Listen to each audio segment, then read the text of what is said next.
लघु उत्तरीय प्रश्न क्वेश्चन नंबर 1 देखिए आप जल्दी। लघु उत्तरीय प्रश्न क्वेश्चन नंबर 1 आप देखिए,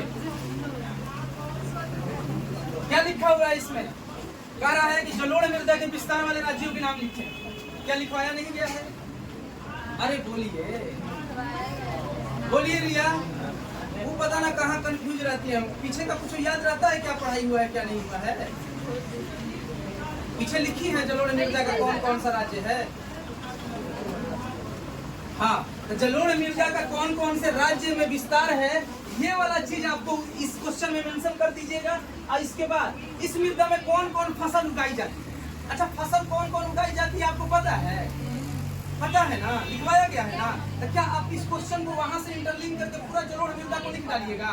तो देखिए, तो मृदा के प्रकार में अब कॉपी पलटिए, एक बार कॉपी पलटिए तो एक बार कॉपी पलटिए तो एक बार जल्दी कॉपी पलटिए तो। और देखिए, मृदा के प्रकार में जलोढ़ मृदा लिखवाया गया है। जलोढ़ मृदा पर लिख दीजिए लघु उत्तरीय प्रश्न क्वेश्चन नंबर 1। वहां पर लिख दीजिए लघु उत्तरीय प्रश्न क्वेश्चन नंबर 1। जलोढ़ मृदा देखिए ना, थोड़ा सा फास्ट कीजिएगा ना, आज हम लोग कर लेंगे, कल जल संसाधन शुरू कर देंगे। ठीक है, आप लोगों को कोऑपरेट करना है, आप लोग कोऑपरेट कीजिएगा, मजा आएगा, है ना। वहां पे जल्दी से आप लिख दीजिए क्वेश्चन नंबर 1।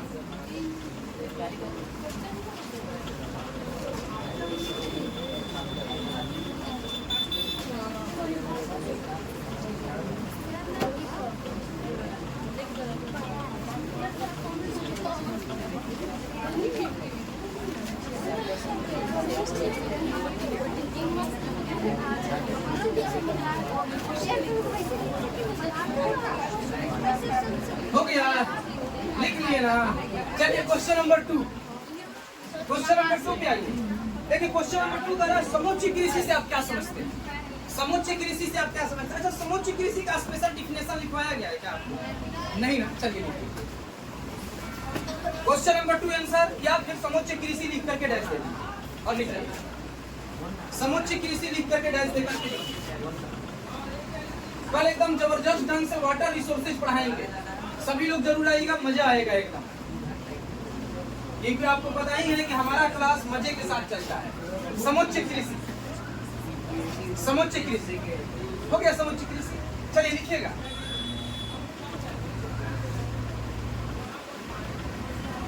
जब जब जब पहाड़ी इलाकों या ढलान वाले क्षेत्र में, जब पहाड़ी इलाकों या ढलान वाले क्षेत्र में खेतों की जुताई जब पहाड़ी इलाकों या ढलान वाले क्षेत्र में खेतों की जुताई समुच्चय रेखा के समानांतर की जाती है, समुच्चय रेखा के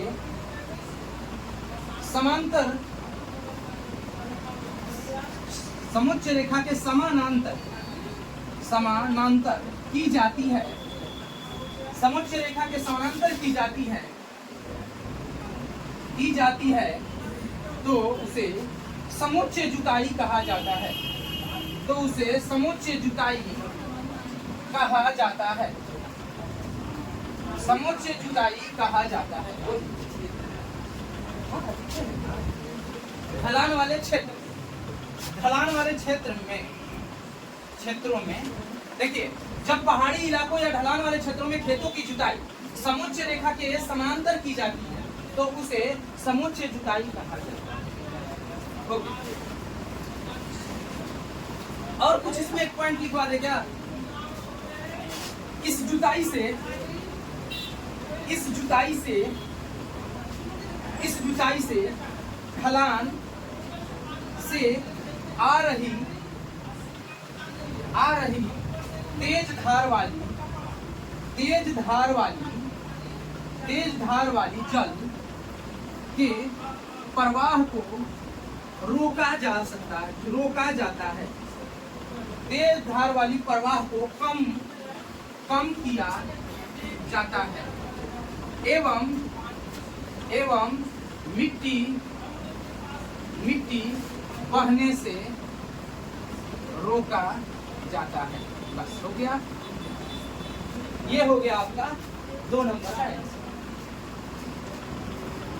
इस जुताई द्वारा ढलान से आ रही तेज धार वाली जल के प्रवाह को कम किया जाता है एवं मिट्टी बहने से रोका जाता है, एवं मिट्टी बहने से रोका जाता है।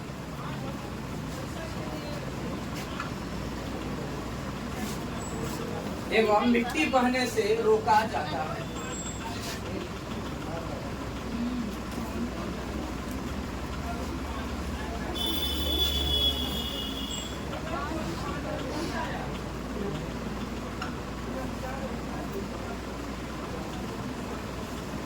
चलिए नेक्स्ट क्वेश्चन की तरफ हम लोग बढ़ेंगे। और नेक्स्ट क्वेश्चन कह रहा है कि पवन अप्रदन वाले, कल चर्चा हुआ था, पवन अप्रदन वाले क्षेत्र में कैसी कृषि की जाती है? बताए थे ना कि घास लगा दिया जाता है बीच में, ऐसे कुछ याद आ रहा है? वो कृषि का नाम पट्टिका कृषि, पट्टी बना दिया जाता है इसीलिए इसको क्या कहेंगे? पट्टिका कृषि। पट्टी बना दिया जाता है इसीलिए इसको क्या कहेंगे? पट्टिका कृषि। तो हमको नहीं लगता है कि इसको, अच्छा चलिए इसको भी लिखना है तो लिख लीजिए। क्वेश्चन नंबर 3 डालिए, क्वेश्चन नंबर 3 डालेंगे।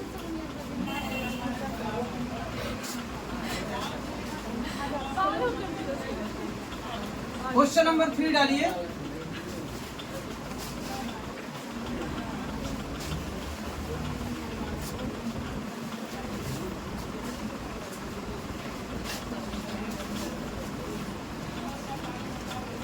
अच्छा बाबू आप कहे लेट से आए? पापा को छोड़े चले कहाँ से?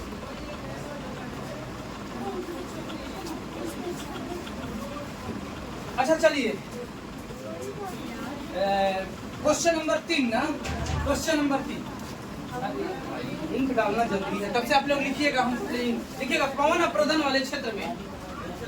हाँ हाँ आंसर बोल रहे हैं क्वेश्चन नंबर 3 का। पवन अप्रदन वाले क्षेत्र में, पवन अप्रदन वाले क्षेत्र में,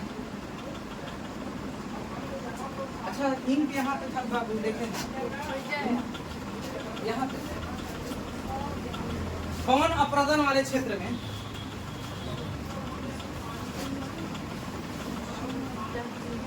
पट्टिका कृषि वाली पद्धति अपनाई जाती है। पवन अप्रदन वाले क्षेत्र में पट्टिका कृषि वाली पद्धति अपनाई जाती है। पवन अप्रदन वाले क्षेत्र में पट्टिका कृषि वाली पद्धति अपनाई जाती है।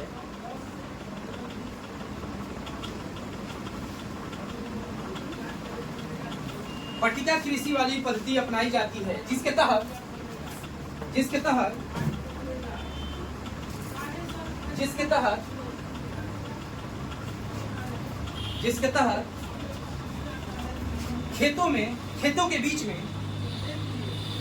तहत खेतों के बीच में किनारे पर कॉमा देकर, खेतों के बीच में किनारे पर, जिसके तहत खेतों के बीच में किनारे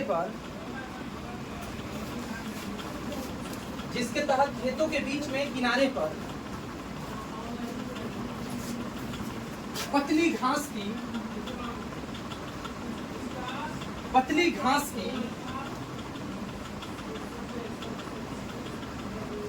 मेढ़ी बना दी जाती है। पतली घास की मेढ़ी बना दी जाती है। पतली घास की मेढ़ी बना दी जाती है।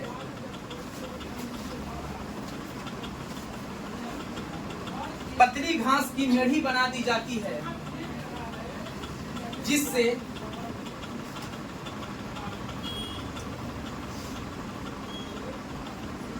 पतली घास की मेढ़ी बना दी जाती है जिससे तेज आ रही हवाएं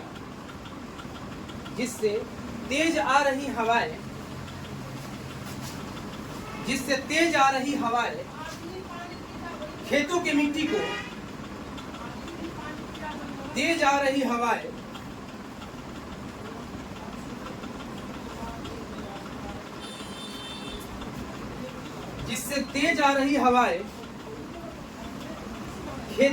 खेतों के मिट्टी को उड़ाकर दूर नहीं ले जा पाता है।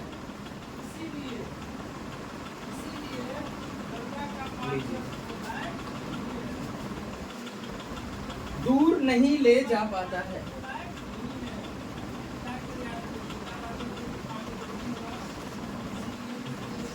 अच्छा चलिए, जब यहाँ से हम आपको बता दिए बटिका कृषि, तो आप बताइए सोपान कृषि बताइए। सीढ़ी जैसा बना दिया जाता है ना। अच्छा चलिए, जब ये भी बता दिए समुच्च कृषि भी हो गया, पट्टिका कृषि भी हो गया, गहन कृषि, गहन कृषि बताइए।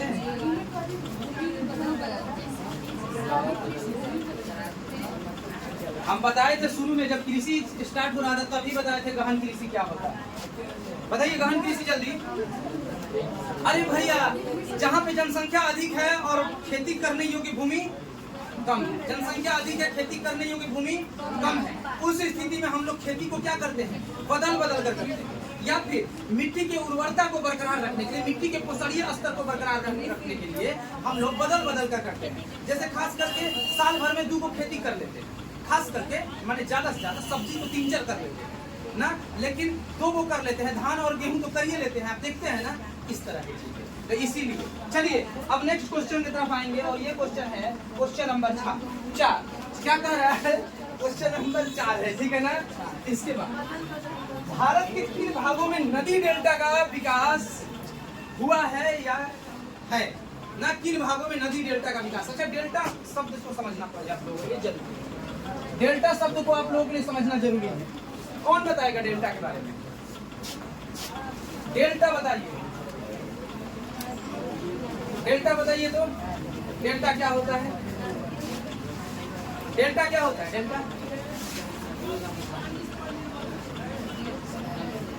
भूमि क्षेत्र समतल, यानी कि नदियों के द्वारा सुनिए, नदियों के द्वारा लाया गया जलोढ़ गाद, कचरा, अवसाद जब अपने मुहाने पर यानी अंतिम छोर पर आ करके उसको छोड़ दिया जाता है, तो जो भूमि बनता है ना, उसी भूमि को क्या कहा जाता है, डेल्टा। डेल्टा कैसा होता है, उपजाऊ होता है या बंजर होता है,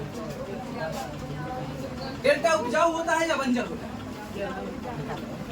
उपजाऊ होता है, बंजर होता है। अरे कुछ तो बोले, दोनों ना कह रहे हैं, तो तीसरा ऑप्शन कहाँ से लाए हम, उपजाऊ होता है। डेल्टा क्या होता है, उपजाऊ। चलिए लिख लीजिए, क्वेश्चन नंबर 4 कह रहा है, क्वेश्चन नंबर 4 को आप खाइएगा, question number 4 answer, question number 4 का आंसर काटिएगा और लिखिएगा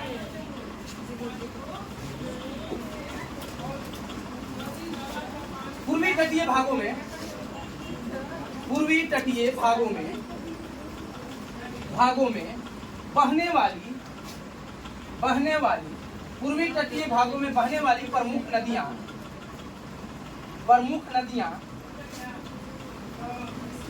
पूर्वी तटीय भागों में बहने वाली प्रमुख नदियां महानदी गंगा, ब्रह्मपुत्र।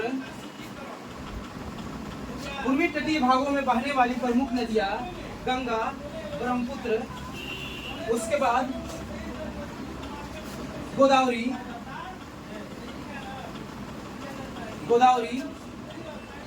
कृष्णा, कावेरी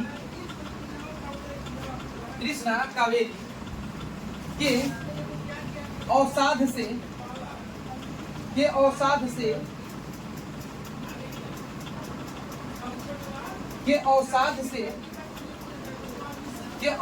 से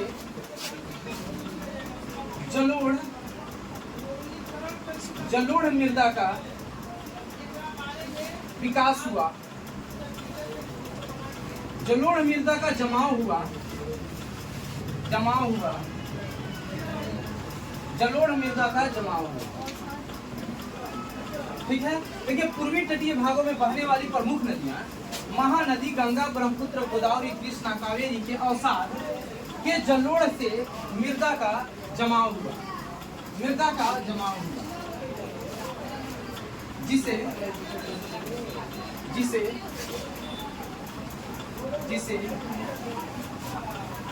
जिसे डेल्टा कहा जाता है, जिसे डेल्टा कहा जाता है, और यह उपजाऊ होते हैं, यह उपजाऊ होते हैं। हो गया, चलिए ये वाला हो गया आपका आंसर, यह उपजाऊ होते हैं। क्वेश्चन नंबर 5,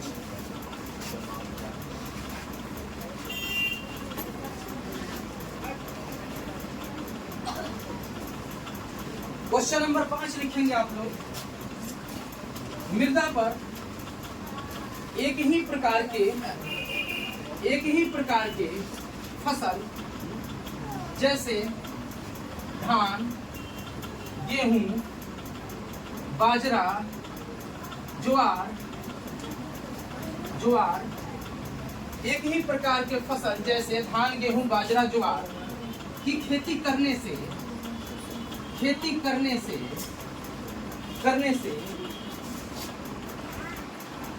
उसके पोषणीय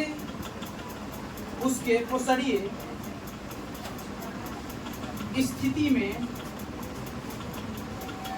ह्रास आता है, पोषणीय स्थिति में ह्रास आता है, जिसके कारण अलग अलग फसल को अलग अलग फसल जैसे, यहाँ पे आपको दिखाई नहीं दे रहा, हमको पता है। चलिए, मृदा पर एक ही प्रकार के फसल जैसे धान, गेहूं, बाजरा, ज्वार की खेती करने से उसके पोषकीय स्थिति में ह्रास आता है, उसके पोषकीय स्थिति में ह्रास आता है, पोषकीय स्थिति में ह्रास होता है, ह्रास आता है,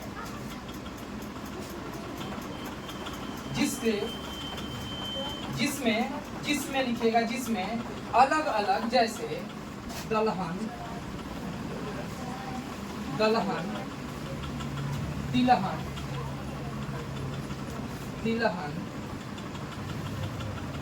तिलहन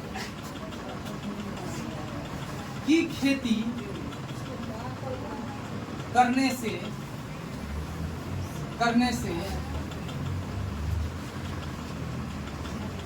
मृदा की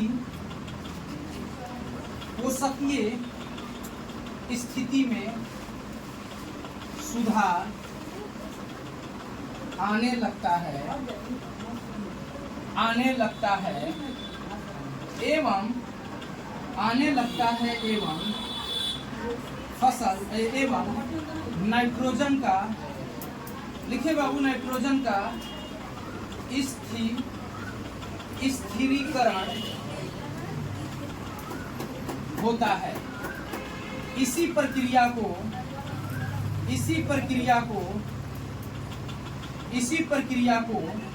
फसल चक्रण कहते हैं। इसी प्रक्रिया को फसल चक्रण कहते हैं। हो गया, जिसका काम नहीं हो वो मिटा देंगे हम, जैसे क्वेश्चन नंबर 4 का काम नहीं हुआ मिटा देंगे।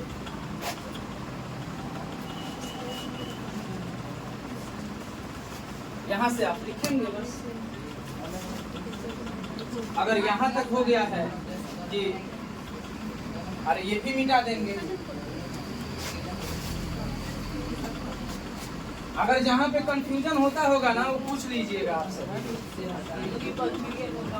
हाँ देखिए, सुनिएगा आप यहाँ से कि खेती करने से मृदा की पोषकीय स्थिति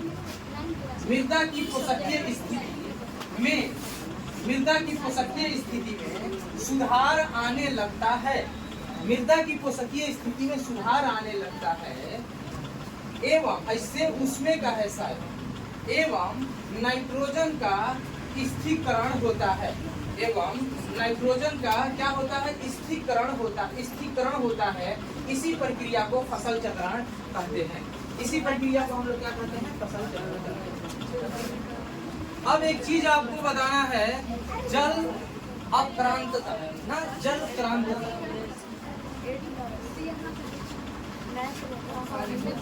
जैसे यहाँ पे जैसे दलहन तिलहन, जैसे दलहन प्रक्रिया को फसल चक्रण करते हैं। फसल चक्रण, हाँ तो ठीक है, आप लिख लीजिए फसल चक्रण, सा यहाँ पे कर लीजिए, फसल चक्रण कर हो गया क्या? कर लीजिए, जल्दी कर लीजिए, इसके बाद क्या रहेगा। अब मिटाने के बाद जो है का भाई भैया, का भाई तबियत ठीक नहीं है?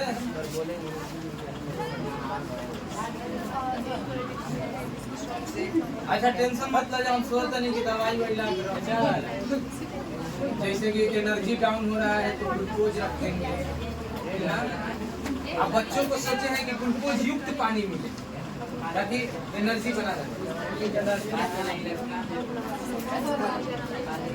इलेक्ट्रॉल, हाँ वो भी ठीक है, ग्लूकोज ठीक है। अरे हम क्या कहें बाबू, मेरा बस नहीं चलता है, मेरा बस चलता ना हम तो खुलेआम बोलते, हम तो किसी से लजा शर्मा के थोड़ी।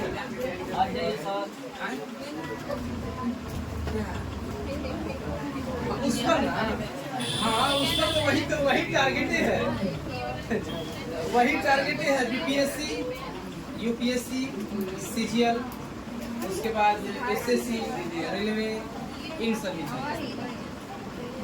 तो बुनियादी है, फाउंडेशन है।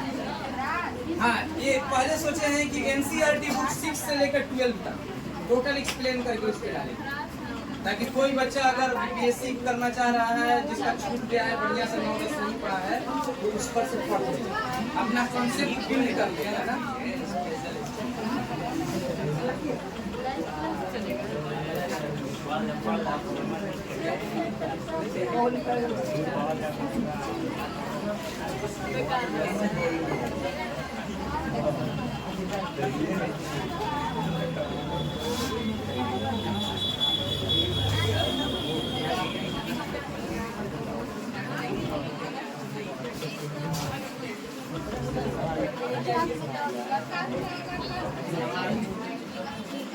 देखिए आपका दीर्घ उत्तरीय प्रश्न है, दीर्घ उत्तरीय प्रश्न पे आ जाइए आप।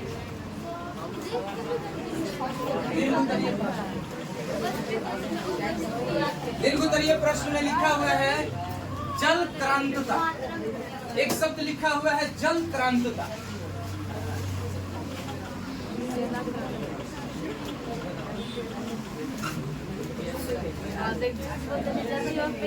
जला क्रांतता